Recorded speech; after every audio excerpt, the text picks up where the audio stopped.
हरिओम. भगवद्गीताबोध योगदास श्री जयगणेश जोशी यांनी केलेले निरूपण. अध्याय पहिला. अर्जुन विषाद योग. ओम श्री परमात्मने नमः.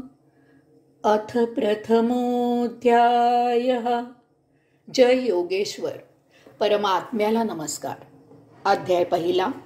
श्लोक क्रमांक 34 आणि 35. आचार्या पितरस्पुत्रास तथैव च पितामहा मातुला श्वशुरा पौत्रा शाला संबंधिनस्तथा. श्लोक क्रमांक 35. एतान् हन्तुमिच्छामि द्वतापि मधुसूदना अपि त्रैलोक्यराज्यस् हेतो किन्नु मही कृते.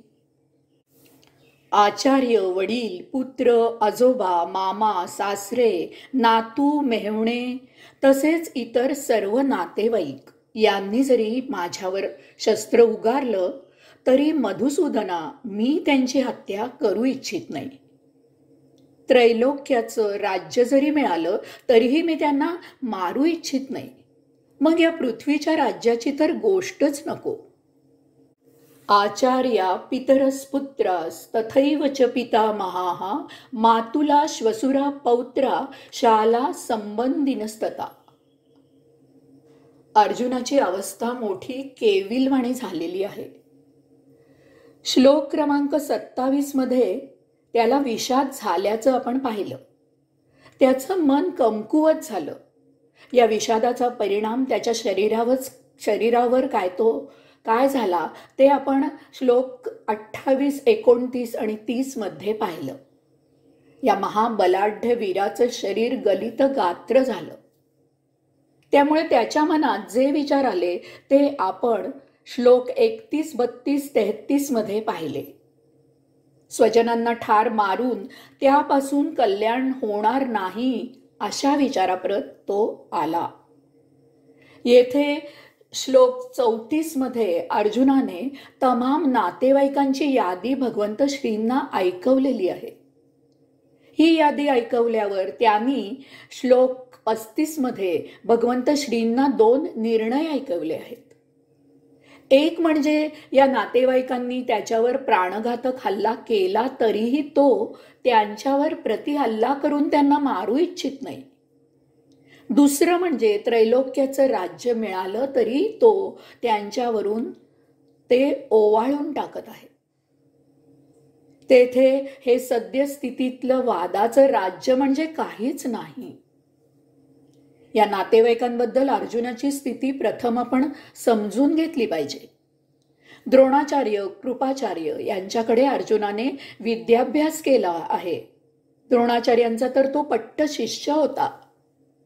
अर्जुनासारखा दुसरा कोणी धनुर्धारी या भूतलावर असू नये म्हणून द्रोणाचार्यांनी एकलव्याचा अंगठा गुरु दक्षिणा म्हणून त्याच्याकडून मागून कापून घेतला होता. वडिलकीचा मान द्यावा असे आणि पुत्रवत माया करावी असे अनेक जण तेथे होते. ज्यांच्या अंगा खांद्यावरून तो लहानाचा मोठा झाला ते भीष्माचार्य तिथे होते. अर्जुनाला पितृछत्र नव्हतं. भीष्मांकडूनच त्याला पित्याची माया मिळाली होती. त्याच्या चुलत भावंडांचे म्हणजे कौरवांचे मामा, सासरे, नातू, मेहुणे हे अर्जुनाचेही नातेवाईक होते. याचप्रमाणे कौरवांचे इतर नातेवाईक हे त्याच्याही नात्याचे होते. आपण वर्तमानपत्रातून अनेक बातम्या वाचतो. काहींना दुर्दैवाने स्वानुभवही येतात. सख्खे नातेवाईक खोट्या कागदपत्रांवरून मिळकत लुबाडतात. बाप आपल्या पोटच्या मुलीवर बलात्कार करतो. भाऊ सख्ख्या बहिणीवर अतिप्रसंग करतो. आजोबा नातीवर बलात्कार करतात. अशा दुर्दैवानी बळी पडलेल्यांनी या नातेवाईकांकडे कशा दृष्टीने पाहावं? त्यांच्याशी या बळी पडलेल्यांनी कोणता व्यवहार करावा? वास्तविक येथे स्थिती याहून वेगळी नाही. एक, जेव्हा अर्जुनादी चांडाळ चौकडी युधिष्ठिराला द्यूतात फसवून राज्य बळकावित होती, त्यावेळी हेच नातेवाईक मध्ये पडून दुर्योधन आणि युधिष्ठिर यांना समजावू शकत होते. दोघांनाही ते द्यूतापासून परावृत्त करू शकत होते. प्रसंगी आपल्या वडिलकीचा बळाचा वापरही करू शकत होते. 2, द्रौपदीला भर सभेत जेव्हा विवस्त्र केलं जात होतं, त्यावेळी हे महाधनुर्धारी महापराक्रमी भीष्म आणि द्रोणाचार्य त्या चांडाळांना फटकारू शकत होते. प्रसंगी त्यांचे हातपाय तोडून यांची धडे भर चौकात टांगू शकत होते. 3, युद्ध अटळ आहे असे ठरल्यावर हेच नातेवाईक पांडवांचे, धर्माचे, न्यायाच्या पक्षाकडून युद्ध करू शकत होते. महाभारत हा ग्रंथ हजारो वर्षांपूर्वी रचला गेला, तरी आजही त्याची गोडी काही कमी झालेली नाही. आजही अतिशय आवडीने हा ग्रंथ वाचला, अभ्यासला जातो. वास्तविक हा ग्रंथ कोणा एका विशिष्ट देवदेवता किंवा अवतारावर रचलेला नाही. त्यामुळे श्रद्धा, भावभावना, विशिष्ट देवदेवतेची उपासना असा येथे प्रश्न नाही. या ग्रंथात भगवंत श्रींचा समकालीन म्हणून सहभाग आहे, परंतु भगवंत श्री हे या ग्रंथाचे विषय नाहीत. या ग्रंथाचं आकर्षण कायम राहणार आहे. कोणत्याही काळात तो वाचला जाणार आहे. याची अनेक कारणे आहेत. यातील कथानक हे पौराणिक नसून सामाजिक आहे. ते कोणत्याही काळात घडणारं आहे. मूळ कुरुवंशीय घराणं 2 घरात विभक्त होऊन झालेल्या कौरव पांडव यांच्यावर हा ग्रंथ रचलेला आहे. समाजात आढळून येणारी सर्व व्यक्तिमत्वे त्यात समाविष्ट झालेली आहेत. यामुळे आधुनिक काळातही तो टिकून आहे आणि पुढेही टिकून राहणार आहे. कोणत्याही घरात आढळून येणारी व्यक्ती या ग्रंथात भेटते. त्यामुळे प्रत्येकाला हा ग्रंथ ओळखीचा वाटतो.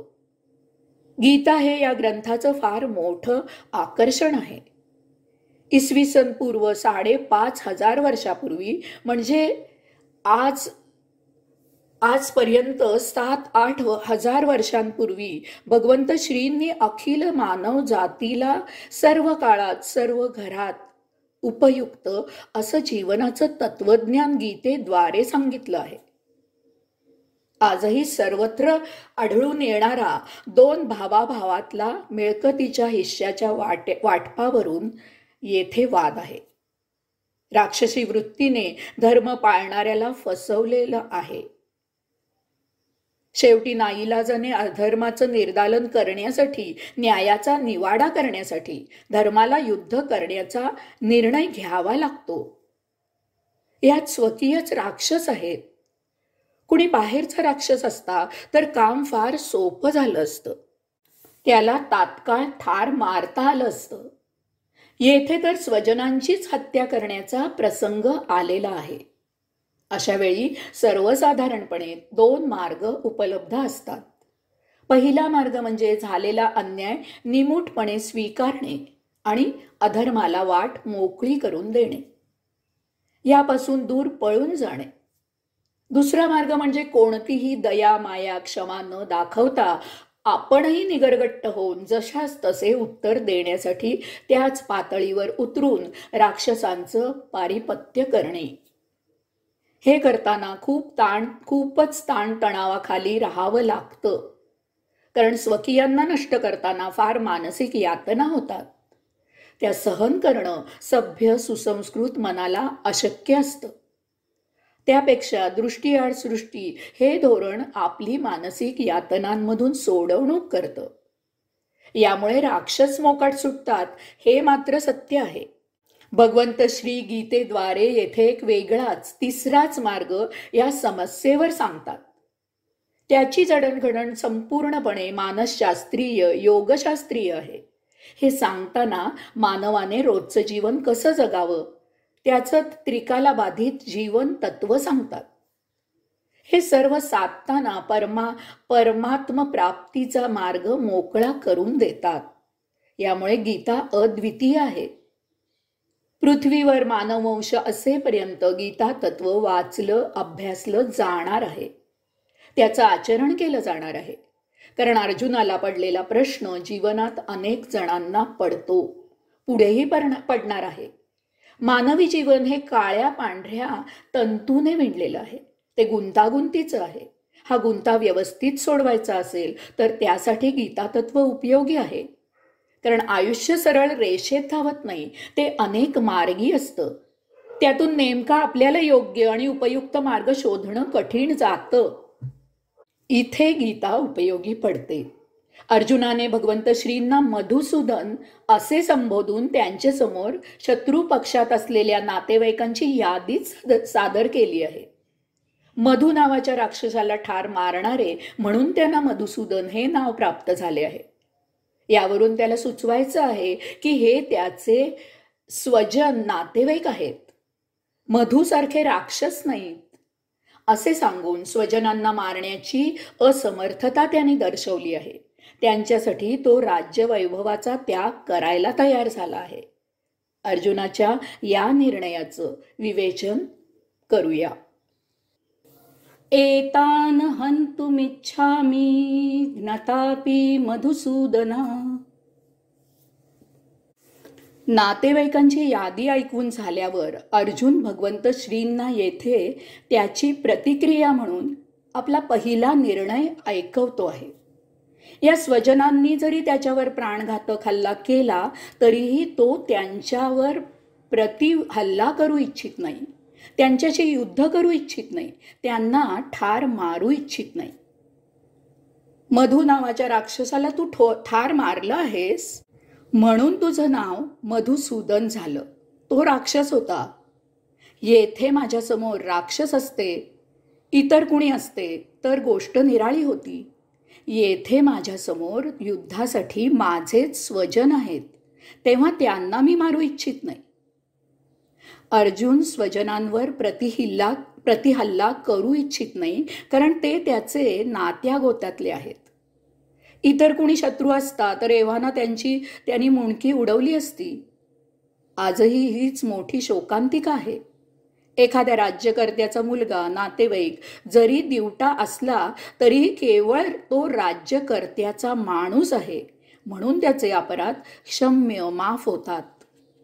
राज्यकर्ते भ्रष्टाचार करतात, देशाच्या जनतेच्या पैशाचे घोटाळे करून अपहार करतात, परंतु त्यांच्यासाठी कायदा वापरला जात नाही.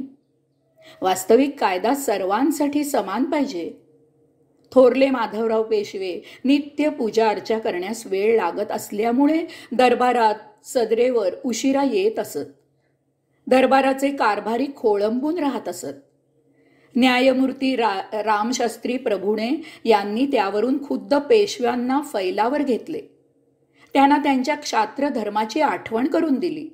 पुढे राघोबादादा पेशव्यांना याच न्यायमूर्ती रामशास्त्री प्रभूणे यांनी देहांत प्रायश्चित्ताची फाशीची सजा मृत्यूदंड दिला होता. अपराधी कोण आहे याच्याशी कायद्याला कर्तव्य नसते.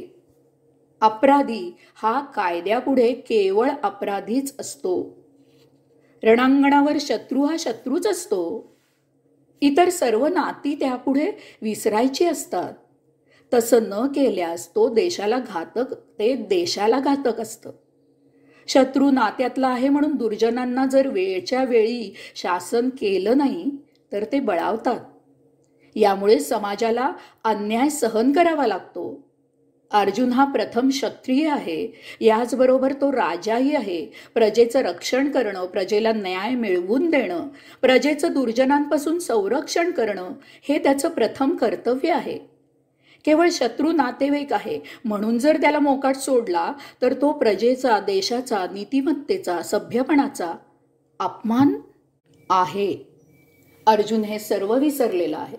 वास्तविक तो विद्वान आहे, परंतु समोर आदरणीय नातेवाईक पाहून त्याचा सारासार विचार भ्रष्ट झालेला आहे. न्यायाधीशाला खुद्द स्वतःच्याच मुलाला फाशीची शिक्षा देण्याचा प्रसंग आला तर तो कर्तव्य कठोर होऊन आपल्याच मुलाला फासावर लटकविल का? की अशा वेळी फासावर लटकवणे हे अमानुष असून प्रचलित कायद्यात बदल केला पाहिजे असे तो मानवतावादी होईल, असे म्हणून तो मानवतावादी होईल? वास्तविक याआधी त्याने अनेक गुन्हेगारांना फासावर लटकवलेले आहे. अर्जुनाची स्थिती अशीच झालेली आहे. त्याला हिंसेचं वावडं नाहीये. आत्ता खरोखरच जर तो युद्धभूमी सोडून अरण्यात गेला तर तेथे तो काही साधू होऊन राहणार नाही. सर्वप्रथम तो शिकार करेल, हरणं पशु मारून खाईल. जेथे राहील तेथे त्या प्रदेशावर मालकी हक्क स्थापन करेल, स्वतःचं राज्य स्थापन करेल. याला कोणी विरोध केला तर त्यांच्याशी युद्ध करून त्यांना यमसदनास पाठवील. कारण क्षात्रधर्म त्याच्या नसानसात रोमात भिनलेला आहे. तो स्वधर्म अर्जुन विसरू शकत नाही. येथे प्रश्न आहे तो त्याच्यापुढे शत्रू म्हणून असलेल्या नातेवाईकांचा आणि स्वकीयांचा. त्यांना पाहून त्याचा मानसिक तोल ढळलेला आहे. त्याला त्यांचा मोह उत्पन्न झालेला आहे. त्यामुळे युद्धभूमीवर तो पळ काढू इच्छित आहे. भगवंत श्रींना तो सरळ त्याचा निर्णय देऊन मोकळा होतो. स्वकीय जरी त्याला मारायला आले तरी स्वकीयांना तो मारू शकत नाही. अर्जुनाच्या मनस्थितीचा विचार करता अजून एक गोष्ट लक्षात घेण्यासारखी आहे. दुर्योधन आणि चांडा चौकडी सोडल्यास कौरवांकडील इतर योद्धे काही दुर्जन नव्हते.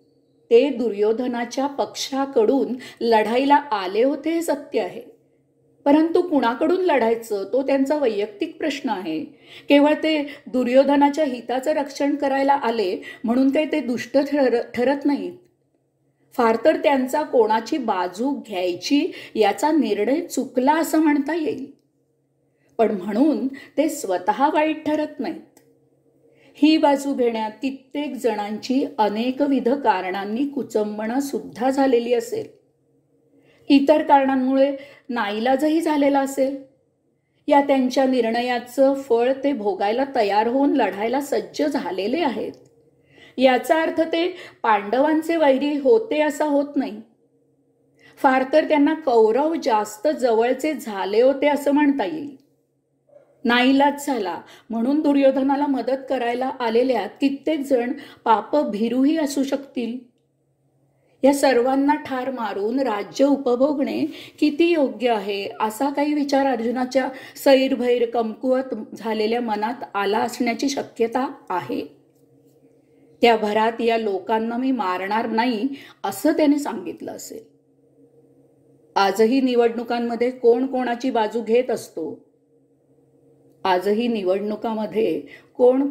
बाजू घेत असतो. प्रत्येक पुढाऱ्यामागे कार्यकर्ते असतात. सभेला तर गर्दी जमवण्याचं कंत्राटच दिलं जातं. या जमावात जरा चाचपणी केली तर त्यांना समोर कोणी पुढारी आहे, त्याची पूर्वपीठिका काय आहे, लायकी काय आहे, तो त्यांना तेथे कशासाठी घेऊन आलेला आहे वगैरे कशाचाही थांग पत्ता नसतो. त्यांना सभेला आल्याबद्दल मिळणाऱ्या मोबदल्यात स्वारस्य असतं. परस्पर विरुद्ध पक्षांच्या पुढाऱ्यांच्या सभांना हे असे लोक दोन्हीकडून असतात हजर. अशा वेळी काही गडबड झाली तर त्यात बळी जाणाऱ्यांच्यात हेच लोक प्रामुख्याने असतात. याचा अर्थ ते सर्व वाईट ठरत नाही. ते पापभीरूच असतात. ते काय करत आहेत ते त्यांनाच समजत नसतं. ते टाळ्या कशाला वाजवतात आणि निषेध कशाचा करतात याचा यांना पोच नसतो. ते फक्त इशाराचे पांधील असतात. कौरवांकडे भीष्म, द्रोणासारखे अनेक असे लोक होते की जे ज्ञानी, विद्वान, शास्त्रवेत्ते होते. उगाचच कुणीतरी इशारा केला आणि लढाईला उभे राहिले असे हे लोक नव्हते. त्यांनी पांडवांच्या बाजूकडील दोषांचा विचार केला असेल. कारण द्यूत खेळणे हे केव्हाही समर्थनीय होऊ शकत नाही. येथे सुद्धा एक गोष्ट त्यांनी विचारार्थ घेतली असेल. सर्वस्व हरल्यानंतर एकदा युधिष्ठिराला धृतराष्ट्राने माफ करून सोडून दिलं होतं. यातही द्रौपदीचा महत्वाचा वाटा होता. परंतु त्यापासून बोध घेऊन सुधारणा होण्याऐवजी, सुधारणा करण्याऐवजी युधिष्ठिर परत द्यूत खेळायला, पुन्हा तीच चूक करायला उद्युक्त झाला. आता गिरवलेल्या धड्यांपासून तो द्यूताबद्दल शिकू शकला नाही. कितीही काही झालं तरी तो राजा आहे. राज्याची, प्रजेची त्याच्यावर जबाबदारी आहे. द्यूताच्या व्यसनापायी त्याने आपल्या देशाचा, प्रजेचा, कुटुंबाचा विश्वासघात केला आहे. द्यूतात राज्याबरोबरच स्वबंधू, स्वपत्नी पणाला लावण्यापर्यंत त्याचा कैफ चढू शकतो. हे निश्चितच विचार करण्यासारखं आहे. आपला चुलत भाऊ दुर्योधनाबरोबर द्यूत खेळल्यामुळे हे राज्य निदान कुरु वंशामध्येच राहिलं आहे. उद्या हा एखाद्या बाहेरील त्रयस्थ राजाबरोबर पुन्हा द्यूत खेळायची शक्यता आहे. तेव्हा याला पुन्हा राज्य करण्याची संधी द्यावी की नाही, हा विचार करण्याजोगा प्रश्न आहे. आपला मुलगा व्यसनी झाला की कित्येक आई वडील याचा दोष त्याच्या मित्रांना देतात. वास्तविक यात सर्वस्वी दोष त्या मुलाचाच असतो. तेव्हा हे असे ज्ञानी कौरवांच्या बाजूकडून का लढत आहेत, असाही विचार अर्जुनाच्या मनात चमकून गेला असण्याची शक्यता आहे. यांना मारणे कितपत योग्य आहे, असा त्याला प्रश्न पडला असेल. अपि त्रैलोक्य राज्यस हेतू किन्नु मही कृते. नातेवाईकांची यादी सांगून त्याने प्रभावित होऊन त्याचा पहिला निर्णय सांगून झाला. अर्जुन भगवंत श्रींना आता आपला दुसरा निर्णय ऐकवत आहे. तो म्हणतो की त्याला जरी या राज्याहूनही फार मोठं त्रैलोक्याचं राज्य जरी मिळणार असलं तरीही ते त्याला या लोकांना मारून नको आहे. याचा अर्थ अर्जुन येथे तो लोभी नाही, हे सिद्ध करण्याचा प्रयत्न करत आहे. कारण युद्ध जसं न्यायाचा निवाडा करण्यासाठी केलं जातं तसं ते फायद्यासाठी, लाभासाठी केलं जातं. अर्जुन येथे युद्धापासून मिळणाऱ्या राज्याचा लोभ त्याला नाही हे ठरवण्याचा प्रयत्न करत आहे. आपण निस्पृह आहोत असं सांगण्याचा प्रयास करत आहे. आपण निस्पृह आहोत असं सांगायचा त्याचा प्रयास आहे. तेव्हा तो कसल्याही आमिषाला बळी पडून युद्ध करणार नाही, हे त्याला इथे सुचवायचं आहे. यात दुसरा एक मुद्दा आहे. राज्याचा लोभ सोडला तर स्वाभाविकच युद्धाचं मुख्य कारणच नाहीसं होतं. युद्ध करण्याचं प्रयोजनच उरत नाही. संघर्ष टळू शकतो, नरसंहार टळू शकतो. कौरव पांडव दोघेही जिवंत राहू शकतात. विविध कारणांनी त्यांच्याकरता मरायला तयार झालेले जिवंत राहू शकतात. युद्धाचा मूळ गाभाच नष्ट होतो. अरिष्ट टळू शकते. भीषण संहार टळू शकतो. विश्वामित्र नावाचा एक राजा होता. एकदा शिकारीसाठी तो अरण्यात गेला असताना त्याच्या जवळील पाण्याचा साठा संपला. त्याने सैनिकांना पाणी शोधण्याचा हुकूम केला. पाणी शोधत असताना सैनिकांना एक आश्रम आढळून आला. लगेच त्यांनी विश्वामित्र राजाला जवळच आश्रम असल्याचं सांगितलं. पाणी पिण्याच्या इच्छेने विश्वामित्र राजा त्या आश्रमात आला. तो आश्रम वशिष्ठ मुनींचा होता. वशिष्ठ मुनींनी राजा विश्वामित्राचं यथोचित स्वागत केलं. त्याला बसायला आसन दिलं, प्यायला पाणी दिलं, कंदमुळं, फलाहार दिला. परंतु या कशातच राजा विश्वामित्राचं लक्ष नव्हतं. कारण आश्रमात पाऊल ठेवल्यापासून त्याला एक प्रकारचं मानसिक समाधान, शांती, सौख्य याची प्रचिती आली होती. तो त्यातच अवस्थित झालेला होता. त्याला प्रश्न पडला की एवढा मोठा राजा होता. तो एवढा मोठा राजा होता. राजमहाल, वैभव, नोकर चाकर यात अक्षरशः लोळत होता. तरीही त्याला तिथे अशा प्रकारची मनशांती कधीही अनुभवास आली नव्हती. या आश्रमात बसायला मृगाजी नव्हतं. निवास म्हणून साधी झोपडी होती. कंदमुळं आदी आहार होता आणि तरीही त्याला महान प्रसन्नता लाभली. त्याला मोठं नवल वाटलं. त्याने याचं रहस्य वसिष्ठ मुनींना विचारलं. वसिष्ठ मुनी म्हणाले, राजा, येथे निर्विकारी निर्विचारी वातावरण आहे. ते परमात्म्याशी संधान साधणारं आहे. हेच सत्य आयुष्य आहे. त्याने प्रभावित होऊन विश्वामित्र राजाने तसं आयुष्य जगण्याची इच्छा व्यक्त केली. त्यांनी वसिष्ठ मुनींकडून उपदेश घेतला. गुरूंच्या उपदेशाप्रमाणे राज्याचा त्याग केला आणि तपश्चर्या करायला अरण्यात निघून गेला. आपल्या निर्णयाची राजाने प्रत्यक्ष अंमलबजावणी कृतीने केली. पुढे तेच विश्वामित्र ऋषी म्हणून ओळखले जाऊ लागले. येथे अर्जुन नुसताच पांडित्य सांगत बसलाय.